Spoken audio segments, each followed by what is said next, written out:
Hello friends, welcome to teaching Kishan YouTube channel. આજે આપણે બંધારણનો એક મહત્વપૂર્ણ ટોપિક જોઈશું। તમને ખબર છે કે છેલ્લા 13 લેક્ચરની અંદર આપણે બંધારણની શરૂઆત કરી દીધી છે। આગળના જો 13 લેક્ચર ન જોયા હોય તો ખાસ કરીને જોઈ લેજો, ઉપર આઈ બટન ઉપર લિંક મળી જશે। ચલો, છેલ્લા 13 લેક્ચર તો ના જોવો, પણ છેલ્લો 13મા નંબરનો લેક્ચર જોઈ લેજો, એના પછી જ આ લેક્ચર જોજો। કેમ? કારણ કે છેલ્લા લેક્ચરની અંદર આપણે નાગરિકતાની વાત કરી હતી, સિટીઝનશીપની વાત કરી હતી। જે ભાગ નંબર 2 છે બંધારણની અંદર અનુચ્છેદ નંબર 5 થી લઈને અનુચ્છેદ નંબર 11 સુધી વાત કરવામાં આવે છે।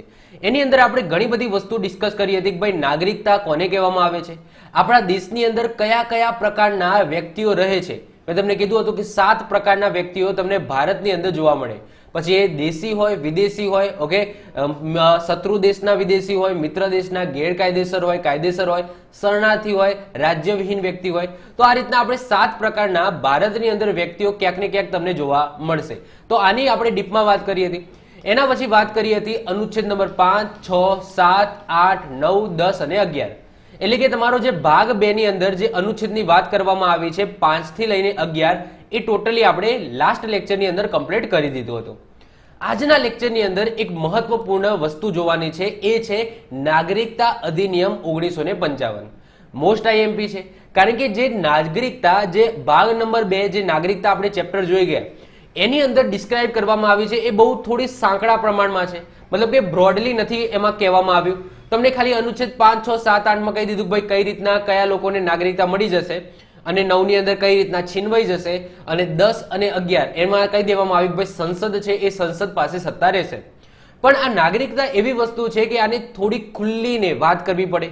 આની અંદર ઘણા બધા એવી વસ્તુઓ છે એ મેન્શન કરવા પડે। સમજી લો કે કાલ ઉઠીને કોઈ વ્યક્તિ છે એ યુએસએ ની અંદર ખૂન કરીને અહીંયા આવી ગયો, યુએસએ નો કોઈ વ્યક્તિ છે અને ખૂન કરીને અહીંયા આવ્યો, અહીંયા કોઈ છોકરી જોડે મેરેજ કરી લીધા, છોકરી જોડે મેરેજ કરી લીધા, હવે એમનું બાળક થયું, તો એ ભારતનું નાગરિક આપવું કે નહીં, એનું ભારતનું નાગરિક તત્વ। હવે સમજી લો કે અહીંની છોકરી જોડે એક ખૂની પરણ્યો, તો એને નાગરિક તત્વ આપવું કે નહીં, ઓકે। તો ઘણી બધી વસ્તુઓ, પોસિબિલિટી ઘણી બધી છે, ઓકે, કે કયા વ્યક્તિઓને નાગરિકતા મળે, કયા વ્યક્તિઓને નાગરિકતા ના મળે। એટલા જ માટે એક સ્પેસિફિક મોટા પ્રમાણમાં એક કાયદો લાવવો જરૂરી હતો, જેની અંદર બધી જ વસ્તુ ડિસ્ક્રાઇબ કરેલી હોય કે કયા લોકોને પ્રોપરલી આ લોકોને જ નાગરિકતા મળશે, આ લોકો આવી રીતના જો આવ્યા હશે તો એને નાગરિકતા નહીં મળે, ઓકે। તો આ જે નાગરિકતા અધિનિયમ 1955 છે, એની અંદર સમય જતા જે રીતના આપણો એક્સપિરિયન્સ થયો એ રીતના એની અંદર સુધારા વધારા કરવામાં આવ્યા। તો આ જે નાગરિકતા અધિનિયમ 1955 લાવવામાં આવ્યો, એની અંદર આગળ જતા 6 વખત સુધારા થાય છે। કેટલી વખત? 6 ટાઈમ સુધારા થાય છે। પહેલા 1986 ની અંદર થાય છે, પછી 1992 માં થાય છે, 2003 માં થાય છે, 2005 માં થાય છે, 2015 માં થાય છે અને 2019 માં થાય છે। જે પેલું CAA લાવવામાં આવ્યું હતું ને, એ 2019 માં લાવવામાં આવ્યું હતું। એ વખતે હોબાળો કર્યો હતો કે નાગરિકતાની અંદર ચેન્જીસ કરવામાં આવ્યું, CAA લાવવામાં આવ્યું, પણ પહેલા આગળ 5 વખત પણ સુધારા થયેલા છે। આ પહેલી વખત સુધારો નથી કરતું સંસદ, ઓકે।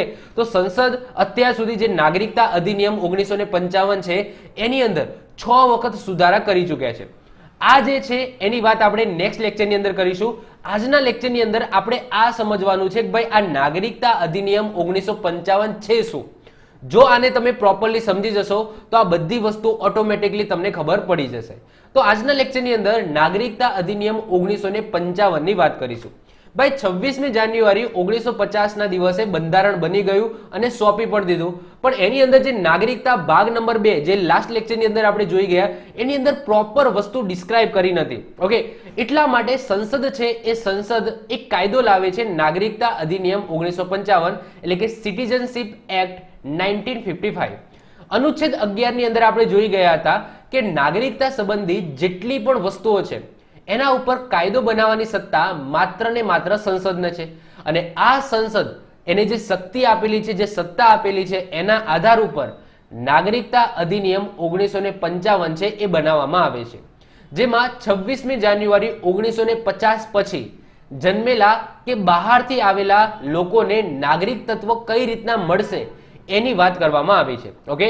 કારણ કે આગળ જે અનુચ્છેદ આપણે જોયા 5, 6, 7, 8, એની અંદર તમે જુઓ ક્યાંક ને ક્યાંક જે 26મી જાન્યુઆરી 1950 પહેલા જે માઇગ્રેટ થયેલા લોકો છે અથવા તો ભાગલા પડતા સમયે પાકિસ્તાનમાં જઈને પાકિસ્તાનમાંથી ઇન્ડિયા આવ્યા હોય અથવા તો પાકિસ્તાનમાંથી પાછળ જતા ઇન્ડિયા આવ્યા હોય, તો એ બધાની વાત કરી હતી.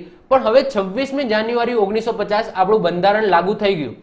એના પછી કોઈ વ્યક્તિ ભારતની અંદર આવે છે, બહારથી કોઈ ભારતની અંદર આવે છે અથવા તો ભારતનો જ કોઈ નાગરિક છે, એને જો કહેવાય કે નાગરિકતા લેવી હોય તો એ કઈ રીતના લઈ શકે?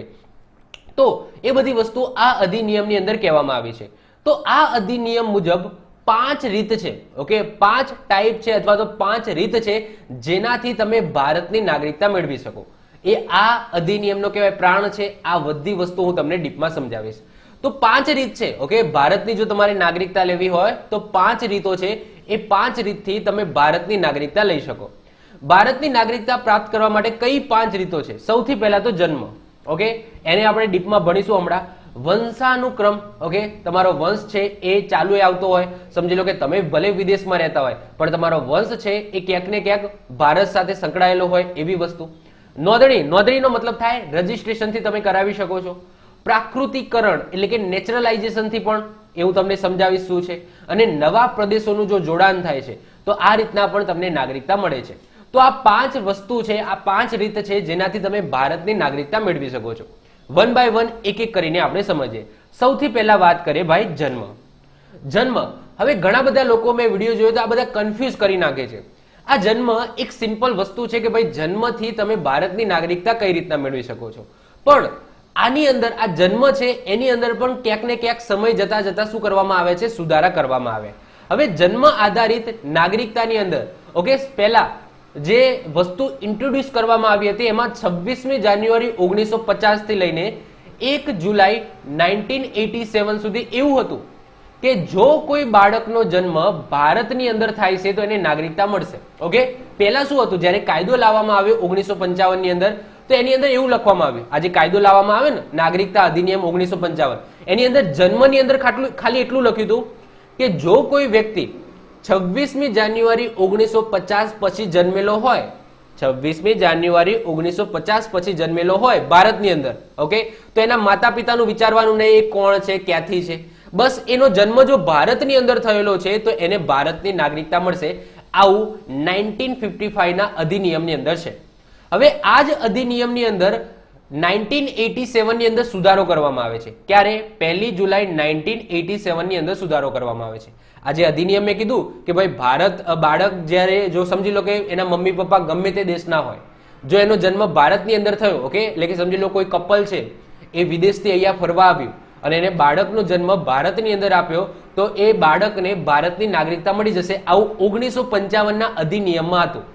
પછી બધાને ખબર પડી, દેશને ખબર પડી કે આવું તો ના ચાલે, વિદેશના લોકો અહીંયા આવે, અહીંયા બાળકનો જન્મ આપે તો એની નાગરિકતા આપી દેવાની. એટલે આની અંદર 1 જુલાઈ 1987 ની અંદર સુધારો કરવામાં આવ્યો. આ જન્મની અંદર શું કીધું કે બાળકનો જન્મ ભારતમાં થવો જોઈએ, સાથે સાથે માતા પિતામાંથી ગમે તે એક ભારતીય પણ હોવા જોઈએ. તો ચેન્જીસ કરીને હવે શું કરી દેવાનું આવ્યું કે બાળકનો જન્મ ભારતની અંદર થવો જોઈએ, પ્લસ એ માતા પિતામાંથી ગમે તે એક તો ભારતીય હોવું જોઈએ તો જ એને નાગરિકતા મળશે. એટલે કે અહીંયા જન્મની અંદર પાછો સુધારો કરવામાં આવ્યો. ઓકે, તો આ જે વસ્તુ હતી ને ખાલી બાળકનો જન્મ ભારતની અંદર થાય તો નાગરિકતા મળી જશે, એ જો બાળકનો જન્મ આ બે ડેટની વચ્ચે થયો હશે તો મળશે. કારણ કે 1 જુલાઈ 1987 માં સુધારો થઈ ગયો. હવે સુધારો થઈને એવું કહી દીધું કે બાળકનો જન્મ ભારતમાં પણ થવો જોઈએ, સાથે સાથે માતા પિતામાંથી ગમે તે એક ભારતના નાગરિક પણ હોવા જોઈએ. ઓકે, તો હવે આ તારીખે સુધારો થઈ ગયો. તો આના પહેલા અને 26મી જાન્યુઆરી 1950 પછી આ બે ડેટની વચ્ચે કોઈ બાળકનો જન્મ થયો હશે, ઓકે, એ ગમે તે હોય, એના માતા પિતા ગમે તે હોય તો એને અહીંયા નાગરિકતા મળી જશે. પણ હવે ચેન્જીસ થઈ ગયું છે અને ચેન્જીસની અંદર લાવી દેવામાં આવી છે કે બાળકનો જન્મ પણ થવો જોઈએ, સાથે સાથે મમ્મી પપ્પામાંથી ગમે તે એક ભારતના નાગરિક પણ હોવા જોઈએ. તો હવે આ વસ્તુ લાવવામાં આવી. હજુ સાહેબ બધાને સંતોષ ન થયો. ઓકે, બધાને સંતોષ ન થયો તો એ શું કરવામાં આવ્યું? હજુ ચેન્જ કરવામાં આવ્યું. તો પછી એના પછી ફરીથી ચેન્જ કરવામાં આવે છે 3 ડિસેમ્બર 2004 માં આની અંદર. અને પછી કહી દેવામાં આવે છે કે ભાઈ બાળકનો જન્મ ભારતમાં થવો જોઈએ, માતા પિતામાંથી ગમે તે એક ભારતીય હોવું જોઈએ, અને બીજું જે બીજો વ્યક્તિ છે, ઓકે, એ જન્મ સમયે ભારતમાં ગેરકાયદેસર માઇગ્રેટ અથવા તો સ્થળાંતરિત થયેલો હોવો જોઈએ નહીં. શું કહેવા માંગે છે હું તમને સમજાવું. હવે આ અત્યારે પ્રેઝન્ટમાં આર્યો કાયદો ચાલે છે. ઓકે, આની અંદર ચેન્જીસ થઈ ગયા એટલે આ રદ કરી દીધો, આની અંદર પણ ચેન્જીસ થઈ ગયા એટલે આ પણ રદ કરી દીધો. અત્યારે કયો ચાલે છે, શું ચાલે છે? તો આ રહ્યો અત્યારે જે નિયમ ચાલે છે એ જન્મ માટે આ નિયમ ચાલે છે. હવે આ નિયમ એવું કહે છે કે સમજી લો કે માતા અને પિતા છે. ઓકે, તો સૌથી પહેલા માતા અને પિતા છે, તો આ માતા પિતા એ બાળકનો જન્મ ક્યાં આપે છે? ભારતની અંદર આપે છે, ભારતમાં. તો અહીંયા અત્યારે નિયમ એવો છે કે ભારતમાં એ બાળકનો જન્મ આપ્યો, એમાં ભારતમાં માતા અને પિતામાંથી ગમે તે એક પહેલા તો ભારતીય હોવું જોઈએ. તો એક્ઝામ્પલ તરીકે લઈ લઈએ છીએ કે માતા છે એ ભારતીય છે, ઓકે, અને પિતા છે એ વિદેશી છે. પિતા છે એ વિદેશી છે. તો માતા અને પિતામાંથી માની લઈએ કે માતા છે ભારતીય છે અને પિતા વિદેશી છે. હવે ત્રીજો નિયમની અંદર આ ત્રીજી વસ્તુ શું ઇન્ટ્રોડ્યુસ કરવામાં આવી કે જે વધેલું છે એટલે કે જે વિદેશી છે, માતા તો ભારતીય છે, ઇટ્સ ઓકે છે, પણ જે વિદેશી વ્યક્તિ આવેલો છે એ ભારતની અંદર ઇનલીગલ આવેલો જોઈએ નહીં. એ લીગલી આવેલો હશે તો જ આ જે બાળક છે એને નાગરિકતા મળશે.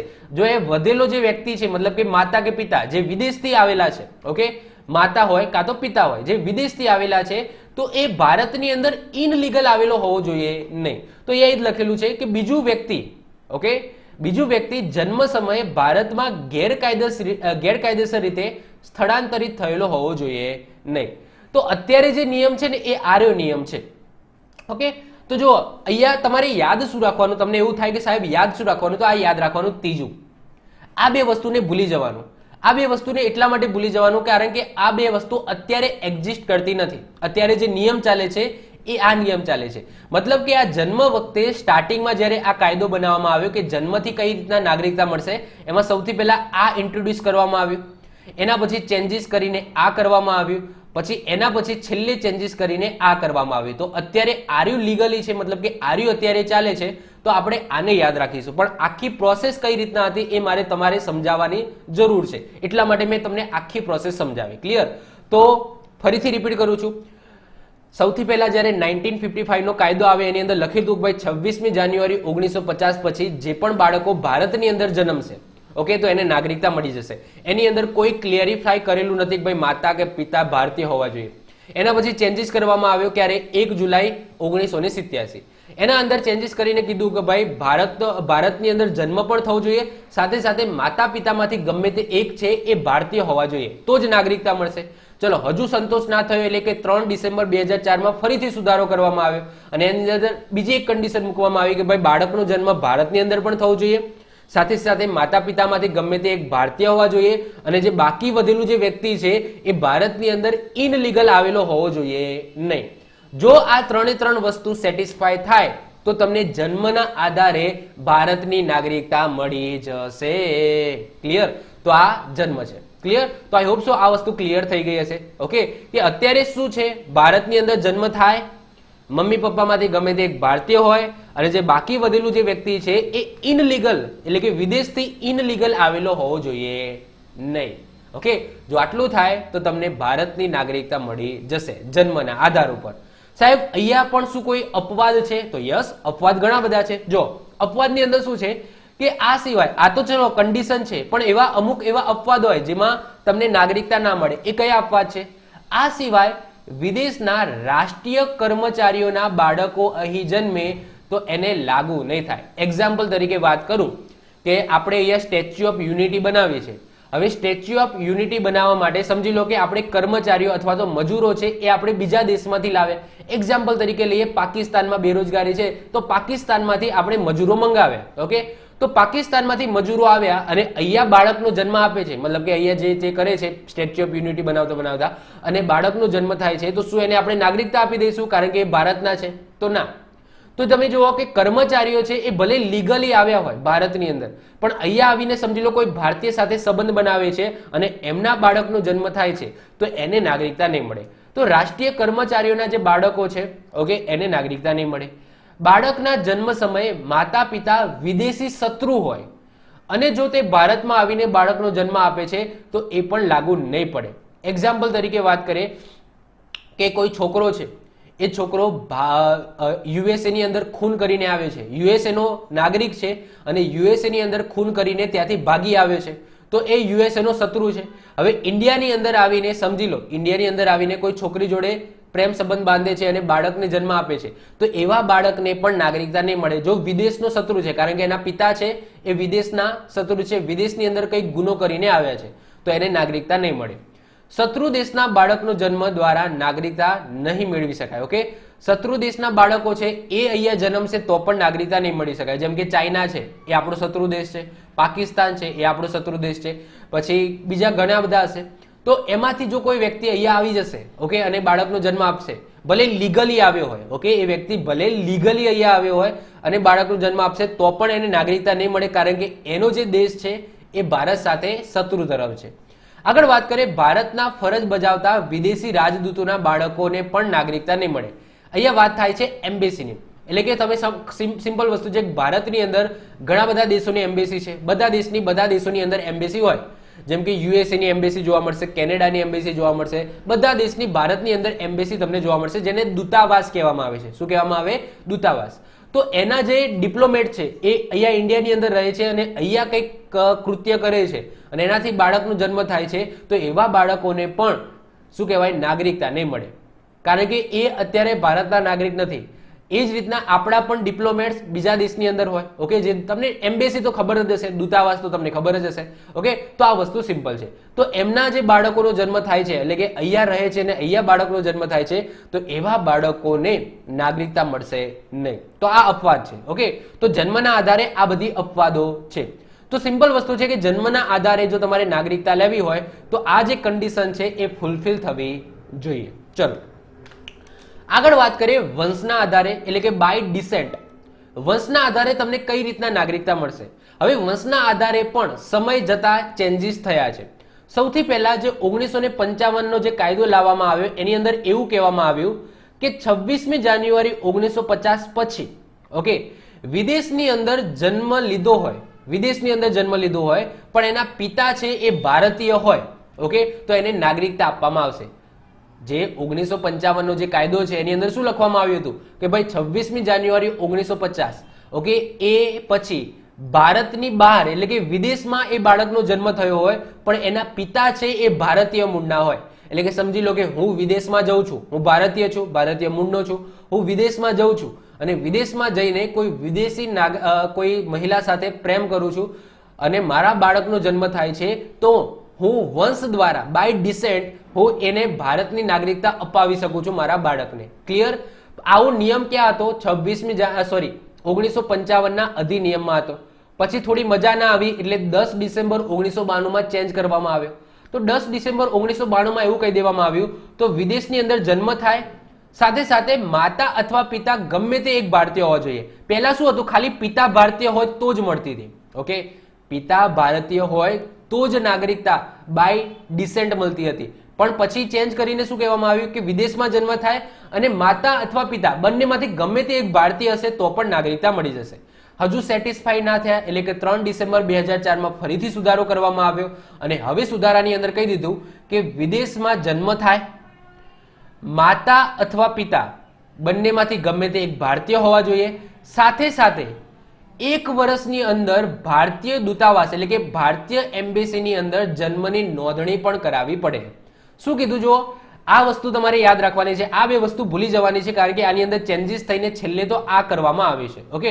તો અત્યારે જે છે નિયમ એ આ છે. નિયમ શું છે? વિદેશની અંદર સમજી લો બાળકનો જન્મ થયો, ઓકે, ભારતમાં નથી થયો, વિદેશમાં થયો છે. વિદેશમાં જન્મ થયો એમાં માતા અથવા પિતા ગમે તે એક ભારતીય મૂળના હોવા જોઈએ. સાથે સાથે એ બાળકનો વિદેશમાં જન્મ થયો તો ઓબ્વિયસલી એ વિદેશની અંદર ભારતની એમ્બેસી હશે, ઓકે. સમજી લો કેનેડામાં જન્મ થયો છે એ બાળકનો, તો અહીંયા ઇન્ડિયન એમ્બેસી, ઓકે, એ કેનેડાની અંદર હશે. જે રીતના બીજી બધાની એમ્બેસી ભારતની અંદર હશે એ જ રીતના ભારતની એમ્બેસી પણ કેનેડાની અંદર હશે. તો ત્યાં કેનેડાની અંદર જે ભારતની એમ્બેસી છે એટલે કે ભારતનો જે દૂતાવાસ છે ત્યાં જઈને નોંધણી કરાવવી પડશે કે ભાઈ હું ભારતીય મૂળનો છું, ઓકે, અને મારા બાળકનો જન્મ અહીંયા થયો છે. તો તમે નોંધણી કરી લો, એટલે કે 1 વર્ષના સમયની અંદર એ બાળકની નોંધણી ભારતીય એમ્બેસી જે વિદેશમાં છે ત્યાં નોંધણી કરાવવી પડશે. જો આવું કરાવશો 1 વર્ષની અંદર તો જ એ બાળકને નાગરિકતા મળશે, બાકી નાગરિકતા મળશે નહીં, ઓકે. તો આ પણ ઇમ્પોર્ટન્ટ છે, યાદ રાખજો. કારણ કે અમુક વસ્તુ શું થાય છે કે ત્યાં બાળકનો જન્મ થાય તો સમજી લો કેનેડાની અંદર બાળકનો જન્મ થયો તો કેનેડાના બંધારણની અંદર પણ કંઈક એવું લખેલું હશે ને કે મારા દેશની અંદર જે બાળકનો જન્મ થાય એને હું નાગરિકતા આપું. તો આ રીતના તો એને બેવડી નાગરિકતા મળી જાય, કેનેડાની પણ નાગરિકતા મળી જાય, સાથે સાથે ઇન્ડિયાની નાગરિકતા પણ મળી જાય, 1 વર્ષની અંદર નોંધણી કરાવી દે. તો અહીંયા શું કહેવામાં આવે છે કે 1 વર્ષની અંદર નોંધણી કરાવી દો ને, ઓકે, કે તમે ભારતની નાગરિકતા મેળવવા માંગો છો ત્યાંની એમ્બેસીની અંદર, ઇન્ડિયન એમ્બેસીની અંદર, તો ત્યાંની જે સરકાર છે એની નાગરિકતા નહીં મળે. ઓકે, સિમ્પલ વસ્તુ છે. તો એને 2 નાગરિકતા ના મળે એટલા માટે જો તમારે ભારતની નાગરિકતા લેવી જ હોય, એ બાળકને ભારતની નાગરિકતા અપાવવી જ હોય, તો 1 વર્ષની અંદર તમે ભારતની એમ્બેસીની અંદર જઈને નોંધણી કરાવી દો. ઓકે, તો એ ભારતની નાગરિકતા મળવા પાત્ર છે, બાકી નથી. ક્લિયર? તો આ વંશના આધારે તો બાય ડિસેન્ટના આ રીતના નાગરિકતા મળશે. ઓકે, તમારે યાદ શું રાખવાનું? તો આ જ યાદ રાખવાનું, આ 2 યાદ રાખવાનું નહીં, કારણ કે આ તો ચેન્જીસ થઈ ગયા છે. ઓકે, અત્યારે કયું ચાલે છે? અત્યારે આ ચાલે છે. ક્લિયર? ચલો, આ બધું હું તમને સમજાવવા માટે આ બધું લખું છું કે ભાઈ પહેલા આવો નિયમ હતો, પછી ચેન્જ કરવામાં આવે, પછી આવો નિયમ થઈ ગયો, પછી ચેન્જ કરવામાં આવે, પછી આવો નિયમ થઈ ગયો. ઓકે, તો અત્યારે નિયમ કયો છે? તો અત્યારે નિયમ આ છે. ક્લિયર? તો તમને સાચું ખોટાના જે ક્વેશ્ચનો આવે છે ને કે નીચેનામાંથી કયું વાક્ય સાચું છે, કયું ખોટું છે, પહેલું, બીજું, ત્રીજું 3 વાક્ય આપ્યા હોય, એમાંથી તમને ઓપ્શન આપે, પહેલું સાચું, પહેલું બીજું સાચું, પહેલું બીજું ત્રીજું સાચું. તો આ ટાઈપમાં ક્વેશ્ચનોની અંદર આવા ક્વેશ્ચનો તમને પૂછાય લે. ઓકે, તો આ નિયમ છે બાય ડિસેન્ટ, એટલે કે જો વંશ દ્વારા જો તમારે ભારતની નાગરિકતા લેવી હોય તો આ વસ્તુ હોવી જોઈએ, અથવા તો આ વસ્તુ ફૂલફિલ થાય તો તમને વંશ દ્વારા ભારતની નાગરિકતા મળે. ક્લિયર? એના પછી આવે છે નોંધણી દ્વારા, એટલે કે બાય રજીસ્ટ્રેશન, એટલે કે નોંધણી દ્વારા તમે કઈ રીતના ભારતની નાગરિકતા મેળવી શકો. અહીંયા જો તમારે નોંધણી દ્વારા મેળવવી હોય તો એના માટેના નિયમો છે. ભારતીય મૂળની કોઈ વ્યક્તિ જેના માતા પિતા કે દાદા દાદી ભારતીય હોય તેવા લોકો ઓછામાં ઓછા 7 વર્ષ ભારતમાં રહેવું પડે પછી અરજી કરી શકે. એક્ઝામ્પલ તરીકે વાત કરું કે હું કેનેડાની અંદર રહું છું. ઓકે, હું કેનેડાની અંદર રહું છું, પણ મારા જે માતા પિતા છે અને દાદા દાદી છે એ ક્યાંના છે? ભારતમાં છે, અથવા તો ભારતીય મૂળના છે. મતલબ કે મારો મૂળ છે એ ભારતમાં છે. હું ભલે જન્મતા અથવા તો મારો જન્મ છે એ કેનેડાની અંદર થયો. ઓકે, મારો જન્મ ભલે કેનેડાની અંદર થયો, મારા માતા પિતા એ ભારતથી કેનેડા શિફ્ટ થઈ ગયા અને મારો જન્મ એ કેનેડાની અંદર થયો. હવે જો મારે ભારતની નાગરિકતા લેવી છે તો મારા માતા પિતા એ ભારતીય મૂળના હતા, એ ભલે એ વખતે આવી ગયા હતા કેનેડાની અંદર, અથવા તો મારા દાદા દાદી છે એ ભારતીય મૂળના હતા. હવે જો મારે આ રીતના આ બેઝ ઉપર જો મારે ભારતની નાગરિકતા લેવી હોય તો પહેલા મારે ભારત જવું પડશે. ભારતની અંદર મારે કન્ટિન્યુઅસ સતત 7 વર્ષ રહેવું પડશે. કેટલું? 7 વર્ષ.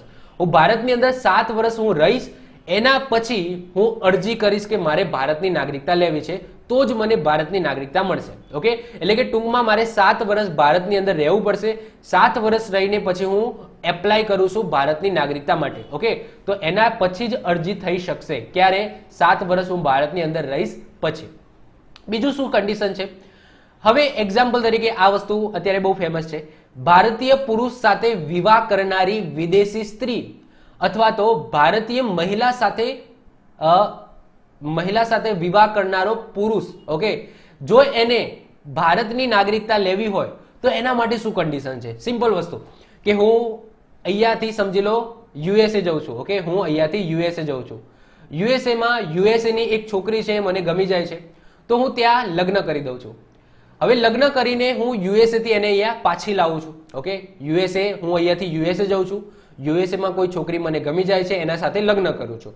લગ્ન કરીને એને પાછો ઇન્ડિયા લાવી દઉં છું. તો મારે એ છોકરીને નાગરિકતા અપાવવી હોય તો કઈ રીતના અપાવી શકું? તો એના માટેની આ કન્ડિશન છે. આનાથી ઉલટું પણ વિચારી શકું છું કે કોઈ છોકરી છે, એ કોઈ છોકરી ભારતીય છોકરી છે, એ વિદેશ જાય છે અને વિદેશમાં જઈને વિદેશના છોકરા સાથે પરણે છે.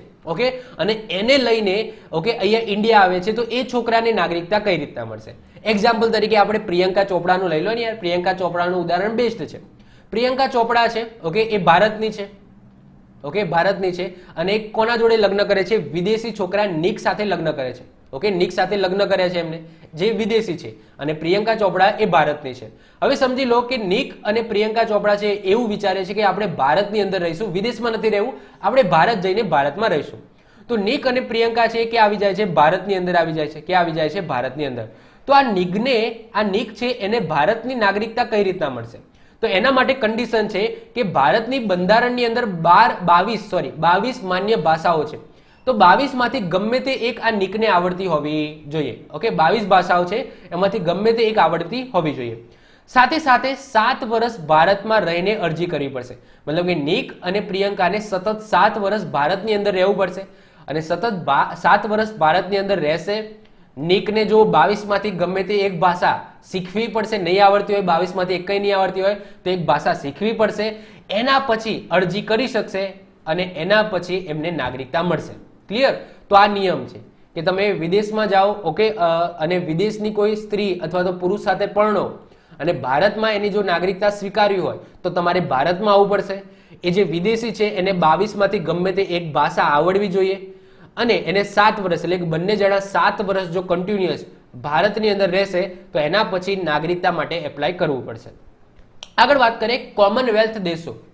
કોમનવેલ્થ દેશોનો કોઈ પણ નાગરિક જે છેલ્લા 5 વર્ષથી ત્યાં રહેતો હોય તો એને અરજી માટે 1 વર્ષ પહેલા ભારતની અંદર આવી જવું પડશે અને અરજી પછી ભારતની અંદર 5 વર્ષ રહેવું પડશે. હવે આ વસ્તુ તમારે ખાસ સમજવા જેવી છે. સૌથી પહેલા શબ્દ આવ્યો છે કોમનવેલ્થ દેશો. હવે કોમનવેલ્થ દેશ આ કયા કયા છે? તો યાદ રાખજો, એની અંદર ભારત પણ આવી જાય છે, પાકિસ્તાન પણ આવી જાય છે. તો કોમનવેલ્થ દેશો કોને કહીશું? તો જે દેશો ઉપર બ્રિટિશ સરકારે રાજ કર્યું હોય તો એવા દરેક દેશને કોમનવેલ્થ દેશ કહેવામાં આવશે. જેમ કે ઇન્ડિયા ઉપર બ્રિટિશરોએ રાજ કર્યું હતું, પાકિસ્તાન ઉપર રાજ કર્યું હતું, કેનેડા છે, કેનેડા ઉપર પણ રાજ કર્યું હતું. તો અહીંયા શું કર્યું ખબર છે? જ્યારે એ રાજ પૂરું થઈ ગયું, મતલબ કે 1947 ની અંદર આપણા ઉપર તો રાજ પૂરું થઈ ગયું, તો અહીંયા જે બ્રિટિશ સરકાર છે એને બીજા દેશો સાથે ફ્રેન્ડશિપ બની રહે. ઓકે, તો એના માટે એક ગ્રુપ બનાવ્યું જેને કોમનવેલ્થ દેશ કહેવામાં આવે છે. તો ઘણા બધા છે કોમનવેલ્થ દેશ. ઓકે, ઘણા બધા કોમનવેલ્થ દેશ છે, એટલે કે ઘણા બધા એવા દેશો છે જેના ઉપર બ્રિટિશ સરકારે રાજ કર્યું હતું ઇતિહાસની અંદર. તો એવા દેશોનું જે ગ્રુપ છે એને કોમનવેલ્થ દેશ કહેવામાં આવે છે. હવે અહીંયા કોમનવેલ્થ દેશની જ વાત કેમ કરીએ? હવે જો હું તમને એક ઉદાહરણ આપું જેનાથી તમને ક્લેરિફાય થઈ જશે. એક્ઝામ્પલ તરીકે 1947 પહેલા બ્રિટિશરો છે એ ભારતની અંદર રાજ કરતા હતા. હવે સમજી લો કે બ્રિટિશરોનું કોઈ બીજી જગ્યાએ યુદ્ધ થતું હોય તો ભારતમાંથી સૈનિકોને લઈ જવામાં આવતા હતા. તમને આ વસ્તુ ખબર જ હોય કે જે જે વર્લ્ડ વોર 1 થઈ હતી, વર્લ્ડ વોર 1, એની અંદર પણ ભારતના સૈનિકોને લઈ જવામાં આવ્યા હતા. વર્લ્ડ વોર 2 એની અંદર પણ ભારતના સૈનિકોને વિદેશમાં લઈ જવામાં આવ્યા હતા અને વિદેશમાં જઈને લડ્યા હતા. તો અમુક એવા લોકો હશે જે વિદેશની અંદર ફસાઈ ગયા હશે, પાછા આવી જ નહીં શક્યા હોય. એટલે કે જ્યારે બ્રિટિશરો રાજ કરતા હશે ત્યારે બ્રિટિશરો ભારતમાંથી અમુક વ્યક્તિઓને વિદેશમાં લઈ ગયા હશે. કઈ કારણ માટે? કોઈ સૈન્ય કારણ માટે કે કંઈક બીજા કારણ માટે. તો એ લઈ ગયા હશે, એ ક્યાં લઈ ગયા હશે? કોમનવેલ્થ દેશોની અંદર જ લઈ ગયા હશે જ્યાં બ્રિટિશરોનું રાજ હોય. ઓકે, કોઈ પણ બ્રિટિશરોનું જે રાજ કરતા જે દેશો છે ત્યાં જ લઈ ગયા હશે, કોઈ બીજી જગ્યાએ તો નહીં જ લઈ ગયા હોય ને. તો એ કોમનવેલ્થ દેશની અંદર જ ભારતના નાગરિકો ક્યાંક ને ક્યાંક લઈ જવામાં આવ્યા હશે અને ક્યાંક ને ક્યાંક એ નાગરિકો ત્યાં ને ત્યાં ફસાઈ ગયા હશે. તો એવા લોકોને જો નાગરિકતા મેળવવી હોય પાછી, મતલબ કે ભારત પાછું આવવું હોય અને નાગરિકતા મેળવવી હોય તો એના માટે આ એક કાયદો રાખ્યો છે કે કોમનવેલ્થ દેશોનો કોઈ નાગરિક જે છેલ્લા 5 વર્ષથી ત્યાં રહેતો હોય, છેલ્લા 5 વર્ષથી એક કોમનવેલ્થ દેશની અંદર રહેતો હોય, હવે જો એને ભારતની નાગરિકતા લેવી હોય તો 1 વર્ષ પહેલા એને ભારતની અંદર આવી જવું જોઈએ. એટલે કે અરજી કરવાની હોય એના 1 વર્ષ પહેલાથી એને ભારતમાં સતત 1 વર્ષ તો રહેવું પડશે. 1 વર્ષ ભારતની અંદર રહેશે, એના પછી એ અરજી કરશે અને અરજી સ્વીકાર થાય એના પછી પાછું 5 વર્ષ સુધી શું રહેવું પડશે? ભારતની અંદર રહેવું પડશે. તો 5 વર્ષ જે કોમનવેલ્થ દેશ છે એની નાગરિકતા સ્વીકારેલી હોય અથવા તો ત્યાં રહેવા જોઈએ. પછી અરજી કરીને 1 વર્ષ પહેલા ભારતની અંદર આવી જવું જોઈએ અને અરજી પછી 5 વર્ષ ફરીથી ભારતની અંદર રહેવું પડશે, તો જ એને નાગરિકતા મળશે. તો આ નોંધણી દ્વારા બાય રજીસ્ટ્રેશન આ રીતના તમે ભારતની નાગરિકતા મેળવી શકો છો. ક્લિયર? તો આ છે આપણું નોંધણી દ્વારા. એના પછી આવે છે પ્રાકૃતિક રૂપથી નાગરિકતા, એટલે કે બાય નેચરલાઇઝેશન. ઓકે, પ્રાકૃતિક રૂપથી એટલે કે નેચરલાઇઝેશન. હવે આ શું કહેવા માંગે છે? ધ્યાનથી સમજો, બહુ ઇન્ટરેસ્ટિંગ વસ્તુ છે, ધ્યાનથી સમજો કે પ્રાકૃતિકરણ દ્વારા ભારતનું નાગરિકત્વ આપી શકાય જેને છેલ્લા 14 વર્ષથી 11 વર્ષ ભારતની અંદર નિવાસ કર્યો હોય અને અરજીના 1 વર્ષ પહેલા સતત ભારતની અંદર રહ્યો છે. એક્ઝામ્પલ તરીકે વાત કરું, સમજી લો કે યુએસએ છે, આ યુએસએ ની અંદર એક ફેમિલી છે, યુએસએ ની અંદર એક ફેમિલી છે, એ ફેમિલીની અંદર સમજી લો કે અહીંયા એક મતલબ કે એક પુરુષ છે, એટલે કે મોટા ઉંમરના પુરુષ છે, એની વાઈફ છે અને એના 2 બાળકો છે. ઓકે, એના સમજી લો કે 2 બાળકો છે. યુએસએ ની એક ફેમિલી છે જેના એક પુરુષ, એની વાઈફ એટલે કે એક સ્ત્રી અને એના 2 નાના નાના બાળકો છે. હવે કોઈ કારણસર ઓકે એ ભારતના વિઝા લે છે. ઓકે, કોઈ કારણસર આ જે વ્યક્તિ છે એ ભારતના વિઝા લે છે અને ભારતના વિઝા લઈને ભારતની અંદર આવે છે લીગલી, ભારતની અંદર આવી જાય છે લીગલી. હવે ભારતની અંદર આ જે પુરુષ છે એક ધંધો સ્ટાર્ટ કરે છે. એક્ઝામ્પલ તરીકે માની લો કે અહીંયા ગૂગલ છે એ ગૂગલની બ્રાન્ડ ખોલે છે, અથવા તો કોઈ પણ ધંધો છે એ ભારતની અંદર શું કરે છે, તો ભારતની અંદર સ્ટાર્ટ કરે છે. અહીંયા એક લિમિટ આપેલી હશે ઓબ્વિયસલી, જે વિઝા હશે તો વિઝા સમજી લો કે 5 વર્ષના વિઝા હશે અથવા તો 2 વર્ષના કે 3 વર્ષના એ વિઝા લઈને આવ્યો હશે. હવે 5 વર્ષ એના પૂરા થાય એટલે કે ફરીથી એ એક્સટેન્ડ કરાવતો હશે. ઓકે, સમજી લો 1 વર્ષ ફરીથી એક્સટેન્ડ કરાવ્યું, ફરીથી એના વિઝા 1 વર્ષના પતી ગયા, ફરીથી 1 વર્ષ એક્સટેન્ડ કરાવ્યું, કારણ કે પોતાનો જે ધંધો છે એ ભારતની અંદર જામી ગયો છે. ઓકે, એ યુએસએ નો વ્યક્તિનો જે ધંધો છે એ ભારતની અંદર જામી ગયો છે અને પોતાના જે વિઝા છે એ એક્સટેન્ડ કરાવતો રહે છે. આ દરમિયાન એ કોઈક વખત ઓકે પાછો યુએસએ માં પણ જતો હશે. ઓકે, ભારતની અંદર ધંધો કરે છે તો એવું નહીં કે ખાલી ને ખાલી ભારતમાં જ રહેતો હશે. એ ક્યાંક ને ક્યાંક યુએસએ પાછો પોતાની ફેમિલી પાસે પણ જાય, થોડા સમય ત્યાં રહે, 1-2 મહિના રહે, પાછો ઇન્ડિયા આવી જાય. ઓકે, કારણ કે ધંધો ક્યાં છે, ઇન્ડિયાની અંદર જામી ગયો છે. તો આવા કન્ડિશનની અંદર એ વ્યક્તિને ભારતની નાગરિકતા આપવી હોય તો આ નેચરલાઇઝેશનથી એટલે કે પ્રાકૃતિક રૂપથી આપી શકાય. હવે સમજી લો કે કોઈ વ્યક્તિ એ ભારતની અંદર આવી ગયો અને 14 વર્ષથી ભારતની અંદર છે, એ વિદેશનો છે પણ ભારતની અંદર એનો વિઝા છે એ એક્સટેન્ડ કરાઈને છેલ્લા 14 વર્ષથી એ ભારતની અંદર રહે છે, કારણ કે એનો ધંધો જામી ગયો છે અને છેલ્લા 14 વર્ષથી ભારતની અંદર ધંધો કરે છે. આ રીતના એ ભારતની અંદર 14 વર્ષથી ધંધો કરતો હોય, એમાંથી 11 વર્ષ તો ભારતની અંદર જ રહ્યો હોય. ઓકે, ઓબ્વિયસલી એ 3 વર્ષ ક્યાંક ને ક્યાંક યુએસએ ગયો હશે, કારણ કે યુએસએ માં એનું ઘર છે, એની ફેમિલી છે. તો 14 વર્ષમાંથી ક્યાંક ને ક્યાંક 3 વર્ષ ગયો હોય યુએસએ ની અંદર તો ઇટ્સ ઓકે છે. પણ એ 14 વર્ષથી ભારતની અંદર ધંધો કરે છે, એના જ વિઝા છે એક્સટેન્ડ કરાયેલા છે, એમાંથી સતત 11 વર્ષ તો એ ભારતની અંદર, સતત તો નહીં કહેવાય પણ 11 વર્ષ જેટલું તો એ ભારતની અંદર રહ્યો. ભલે 3 વર્ષ સુધી એ પોતાની ફેમિલી પાસે આવજાય કર્યો હશે. ઓકે, તો જો છતાં 11 વર્ષ સુધી એ ભારતની અંદર નિવાસ કરે છે અને જે છેલ્લું 1 વર્ષ છે એ ભારતની અંદર સતત રહે છે, છેલ્લું 1 વર્ષ, કારણ કે હવે જો એનો ધંધો છે એ ઇન્ડિયાની અંદર જામી ગયો છે, હવે એને ઇન્ડિયાની નાગરિકતા લેવી છે, તો છેલ્લું જે 1 વર્ષ જે એને અરજી કરવી હોય એના 1 વર્ષ સતત એને ભારતની અંદર રહેવું પડશે. ઓકે, અને ભારતની અંદર રહ્યા પછી એ અરજી કરી શકે છે. તો આ રીતના પણ કોઈ વિદેશી છે એને ભારતની નાગરિકતા મળશે. એની અંદર ઘણી બધી શરતો છે. શરતોમાં સૌથી પહેલા મૂળ દેશની નાગરિકતાનો ત્યાગ કરવો પડશે, એટલે કે યુએસએ ની નાગરિકતા હશે એનો ત્યાગ કરવો પડશે તો જ એને ભારતની નાગરિકતા મળશે. જે દેશની નાગરિકતા છે તે દેશ પ્રાકૃતિકરણ માટેની મંજૂરી આપે તો, એટલે કે યુએસએ દેશની એના જોડે નાગરિકતા છે, હવે યુએસએ દેશ એને પ્રાકૃતિકરણ માટેની જે અરજી છે એને મંજૂરી આપે તો, કારણ કે અમુક એવા દેશો પણ હશે જે આ પ્રાકૃતિકરણને માનતા નહીં હોય, એટલે કે પ્રાકૃતિકરણથી કોઈકને નાગરિકતા આપવી હોય એની અંદર મંજૂરી ના આપે અથવા તો એનું બંધારણ છે મંજૂરી ના આપે, તો એવા દેશના લોકોને જ મળશે જે પોતાનો જે દેશ છે એ પ્રાકૃતિકરણ માટેની મંજૂરી આપે. એટલે કે યુએસએ છે જો પ્રાકૃતિકરણ માટેની મંજૂરી આપશે એ વ્યક્તિને તો જ એ ભારતની નાગરિકતા મેળવી શકશે. બંધારણની 22 ભાષામાંથી એક ભાષા આવડવી જોઈએ, એટલે કે જે વ્યક્તિ છે જે ઇન્ડિયાની અંદર ધંધો કરવા આવ્યો છે એને ભારતમાં માન્ય, ભારતના બંધારણમાં માન્ય એવી 22 ભાષામાંથી એક ભાષા છે એ તો આવડવી જોઈએ. ક્લિયર? તો આ નિયમો છે. આગળ વાત કરીએ, ચલો આ શરતો માટે ઓકે એકઈ ફૂલફિલ નથી થતી તો સાહેબ પ્રાકૃતિકરણથી કોઈને નાગરિકતા ના મળે તો મળે. એના માટે એક અલગથી વસ્તુ પણ છે. જો શું છે કે ઉપરોક્ત શરતો સિવાય કોઈ પણ વિદેશી મહાનુભાવ જેને ભારતમાં આવીને કંઈક સારા કાર્યો કર્યા હોય, કંઈક યોગદાન આપ્યું હોય, પછી કલા, સાહિત્ય, વિજ્ઞાન, વિશ્વ શાંતિ ગમે તે માટે હોય, પણ અહીંયા ભારતની અંદર આવીને એને કંઈક ના કંઈક સારું યોગદાન આપ્યું હોય ભારત માટે, તો આવી કોઈ શરતો જોવામાં નહીં આવે કે કેટલા વર્ષથી છે અને આમ ને તેમ કશું જોવામાં નહીં આવે. એને ભારતની નાગરિકતા આપવી હોય તો આપી શકાય છે. એનું બેસ્ટ એક્ઝામ્પલ છે 2016માં પાકિસ્તાની મૂળના એક વિખ્યાત સંગીતકાર જેનું નામ છે અદનાન સામી. આ અદનાન સામી એ ભારતની અંદર રહેતા હતા અને ભારતની અંદર સંગીત ક્ષેત્રે સારું એવું યોગદાન આપ્યું, તો ભારતે એમને નાગરિકતા આપી. ઓકે, એમાં ઉપરની કોઈ શરત ચેક કરવામાં આવી નહીં. મતલબ કે એવા કોઈ વ્યક્તિ જે ભારતની અંદર વિદેશથી ભારતની અંદર આવે છે અને ભારતમાં આવીને કંઈક સારા કામ કરે છે, કંઈક યોગદાન આપે છે, પછી એ ધર્મ ક્ષેત્ર, કલા ક્ષેત્ર, સાહિત્ય ક્ષેત્ર કે વિજ્ઞાન ક્ષેત્ર હોય, ભારત માટે કંઈક આવીને સારું કામ કરે છે તો ભારત એને નાગરિકતા આપશે. ઉપરની કોઈ શરતો જોવામાં આવશે નહીં. ઉપરની શરતો કોના માટે છે?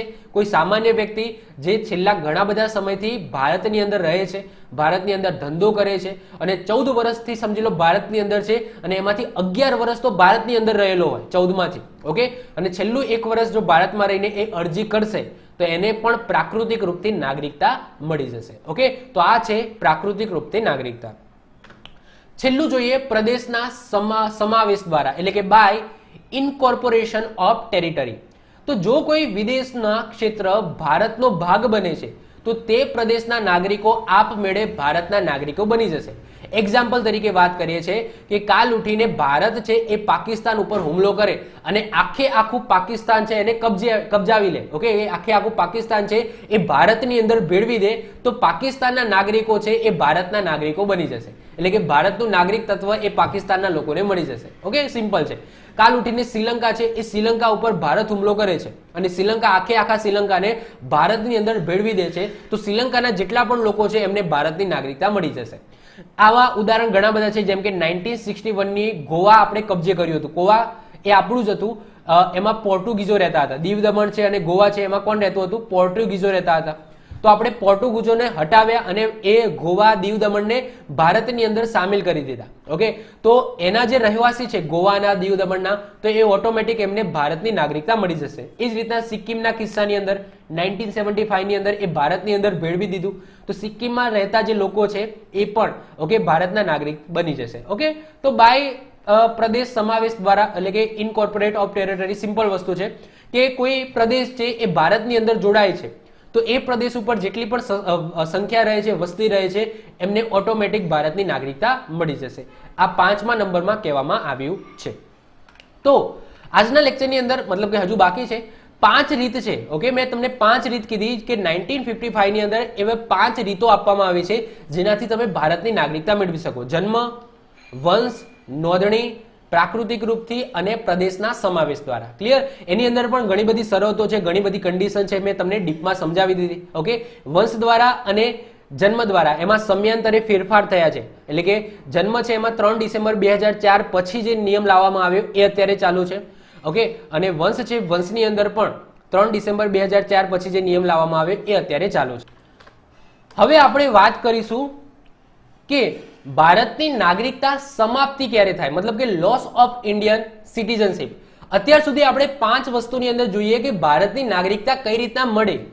હવે આપણે એ જોઈશું કે ભારતની નાગરિકતા સમાપ્તિ કઈ રીતના થાય, એટલે કે ભારતની નાગરિકતા ક્યારે પૂરી થઈ શકે. ઓકે, એટલે કે લોસ ઓફ ઇન્ડિયન સિટીઝનશીપ આ પણ 1955 ના અધિનિયમની અંદર જ છે. કઈ રીતના મળે એ પણ આપેલું છે, કઈ રીતના એની નાગરિકતા ગુમાવાય એ પણ આપેલું છે. તો 3 વસ્તુ છે, મતલબ કે 3 રીતો છે અથવા તો 3 વસ્તુ જો તમે કરો તો તમારી જે ભારતની નાગરિકતા છે એ રહેશે નહીં. કઈ? એક તો સ્વયં તમે ત્યાગ કરો, ઓટોમેટિક સમાપ્તિ થઈ જાય, અથવા તો સરકારી આદેશ દ્વારા છીનવી લેવામાં આવે. તો 3 રીતો છે. આ 3 રીતથી તમારી જે નાગરિકતા છે, ઇન્ડિયન સિટીઝનશીપ છે એ પૂરી થઈ જશે. ચલો 3 ને સમજીએ. સૌથી પહેલા સ્વયં ત્યાગ કરો, એટલે કે તમે સમજી લો કે તમારી જાતે જ કહો, ત્યાં અરજી કરો કે મારે જે ઇન્ડિયન સિટીઝનશીપ છે એને કેન્સલ કરવી છે, તો એ રીતના પણ થઈ શકે.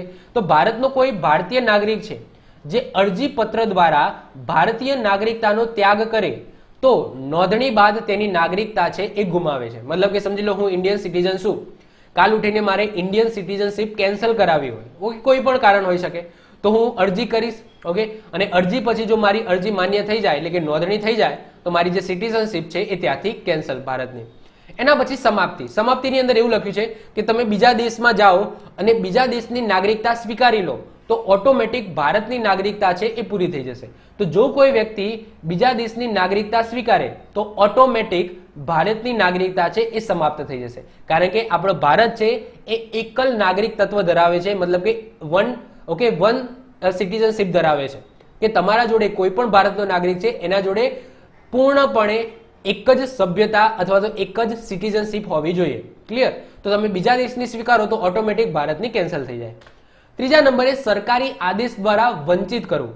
એટલે કે સમજી લો કે તમે બાય રજીસ્ટ્રેશન તમે અરજી કરો છો અને એની અંદર તમે જો કોઈ ખોટી માહિતી આપો છો અથવા તો કોઈ માહિતી જે તમે છુપાવો છો તો આનાથી પાછળથી ખબર પડે તો તમારી નાગરિકતા છીનવી લેવામાં આવશે. ઓકે, તમે નોંધણી કરો છો, બાય રજીસ્ટ્રેશન તમે એપ્લાય કરો છો ભારતની નાગરિકતા માટે અને એ વખતે તમે ખોટા ડોક્યુમેન્ટ આપો છો, ખોટી માહિતી આપો છો અથવા તો કઈ માહિતી છુપાવો છો અને તમને નાગરિકતા મળી જાય છે અને પાછળથી ખબર પડે કે તમે તો ખોટી માહિતી આપી હતી, તો આવા કન્ડિશનની અંદર એ નાગરિકતા છે કેન્સલ કરવામાં આવશે. ભારતીય બંધારણને વફાદાર ન રહ્યા હોય, યુદ્ધ સમયે દુશ્મન સાથે વેપાર, સંદેશા વ્યવહાર અથવા તો સહાયતા કરી હોય. સમજી લો કે ભારત અને પાકિસ્તાનનું યુદ્ધ ચાલે છે, એમાંથી ભારતનો કોઈ મંત્રી છે, ઓકે, એક્ઝામ્પલ તરીકે ભારતના કોઈ મંત્રી છે એ પાકિસ્તાનને હેલ્પ કરે છે. ભારત અને પાકિસ્તાનનું યુદ્ધ ચાલે છે એટલે કે શત્રુ દેશને ભારતના મંત્રી કોઈ હેલ્પ કરે છે અથવા તો સમજી લો કે અહીંયા ઓનેસ્ટલી ધરાવતા નથી, ભારત પ્રત્યે ઓનેસ્ટ નથી, સંદેશા વ્યવહાર કરે છે ઇનલીગલ, અથવા તો સમજી લો કે કંઈક વેપાર કરે છે ઇનલીગલ. ઓકે, તો આવા કન્ડિશનની અંદર એ મંત્રીની જે નાગરિકતા છે, ભારતની સિટીઝનશીપ છે, એને છીનવી લેવામાં આવશે. ભારત સરકારની પરવાનગી આપ્યા વગર 7 વર્ષથી વધારે વિદેશમાં રહો છો અને ભારતીય દૂતાવાસમાં દર વર્ષે નોંધણી નથી કરાવતા, જે અત્યારે તમે જોઈ રહ્યો છો, જે યુએસએમાં બ્લેકમાં જાય છે એ લોકોની સિટીઝનશીપ 7 વર્ષે શું થઈ જશે? કેન્સલ થઈ જશે. જો ભારતને ખબર પડે કે આ વ્યક્તિ છે એ છેલ્લા 7 વર્ષથી વિદેશમાં રહે છે, ભારતમાં નથી રહેતો, અહીંયા બ્લેકમાં જે બધા જાય છે, ઇનલીગલ જાય છે, તાર કૂદીને જતા રહે છે, મેક્સિકોથી જતા રહે છે, ઓકે, સમુદ્રના રોડ ઉપરથી જતા રહે છે, બ્લેકમાં જાય છે ટૂંકમાં, તો એ લોકોની જે નાગરિકતા છે એ છેલ્લે 7 વર્ષ સુધી રહે, 7 વર્ષ પછી એ કેન્સલ થઈ જશે. જો લીગલી જાય છે, ઓકે, લીગલી જાય છે અને વિદેશની અંદર રહેશે તો એમાં દર વર્ષે જે ત્યાં ભારતનો જે દૂતાવાસ હોય વિદેશની અંદર, ત્યાં દર વર્ષે જઈને એટલીસ્ટ નોંધણી કરાવવી પડે કે હું વિદેશની અંદર રહું છું. ક્લિયર? ભારતની નાગરિકતા સ્વીકાર્યા બાદ કોઈ અન્ય દેશમાં 2 વર્ષ કે તેનાથી વધુ કારાવાસમાં રહ્યા હોય તો એની નાગરિકતા સમાપ્ત થઈ જશે. મતલબ કે ભારતનો કોઈ નાગરિક છે એ વિદેશમાં જાય છે અને વિદેશની અંદર કોઈ ગુનો કરે છે અને એ ગુનાના બદલામાં એને 2 વર્ષ કે એનાથી વધારે કારાવાસ એટલે કે જેલ થઈ જાય છે તો ઓટોમેટિક એ ભારતની નાગરિકતા ગુમાવશે. કેમ? કારણ કે એ હવે ભારતનો મતલબ કે કહેવામાં આવે છે કે વિદેશ છે એ વિદેશનો કહેવાય શત્રુ છે અથવા તો વિદેશનો એક કેદી છે અને એને જો 2 વર્ષથી વધારે સજા થઈ હશે તો ક્યાંક ને ક્યાંક કંઈક મોટો ગુનો કર્યો હશે, એટલા માટે એની જે ભારતની નાગરિકતા છે એ ગુમાવી બેસશે. તો આ બધા જે કારણો છે એનાથી સરકારી આદેશ ઉપર એ જે નાગરિકતા છે એ છીનવી લેવામાં આવે છે. ક્લિયર? તો આ 3 રીતના ભારતની નાગરિકતા ગુમાવવામાં આવશે. તો આજના લેક્ચરની અંદર 1955, ઓકે, એનો આપણે અધિનિયમ જોયો અને એની અંદર કઈ રીતના નાગરિકતા મળે અને કઈ રીતના નાગરિકતા છીનવી લેવાય એની આપણે વાત કરી. નેક્સ્ટ લેક્ચરની અંદર હજુ ઘણી બધી વસ્તુ છે, ઓસીઆઈ છે એની વાત કરીશું. ઓસીઆઈ કદાચ નામ સાંભળ્યું હશે, okay, overseas citizenship of India, okay, એ આપણે વાત કરીશું. પછી CAA ની વાત કરીશું. પછી સુધારા થયા છે 2015-2019 ની અંદર જે આ અમેન્ડમેન્ટ લાવવામાં આવે 1955 નો, તો એની પણ આપણે વાત કરીશું, જેની અંદર મેજર ચેન્જીસ કરવામાં આવ્યા. ઓકે, તો એ બધી જે નેક્સ્ટ લેક્ચર છે એની અંદર આપણે ડિસ્કશન કરવાનું છે. તો હજુ ત્રીજો પાર્ટ આવશે નાગરિકતાનો, જેની અંદર ઘણી બધી વસ્તુઓ જાણવા મળશે. તો આ વિડીયો ગમ્યો તો વિડીયોને લાઈક કરી દો, તમારા મિત્રો સાથે શેર કરી દો. જો તમે ચેનલ પર નવા હો તો ચેનલને સબસ્ક્રાઇબ કરીને બાજુમાં રહેલું બેલ આઇકન દબાવી દો, જેથી કોઈ નવો વિડીયો અપલોડ કરું તેની નોટિફિકેશન તમને મળતી રહે અને તમારો કોઈ પણ વિડીયો મિસ ના થાય. તો મળીશું નેક્સ્ટ લેક્ચરમાં. Bye, all the best.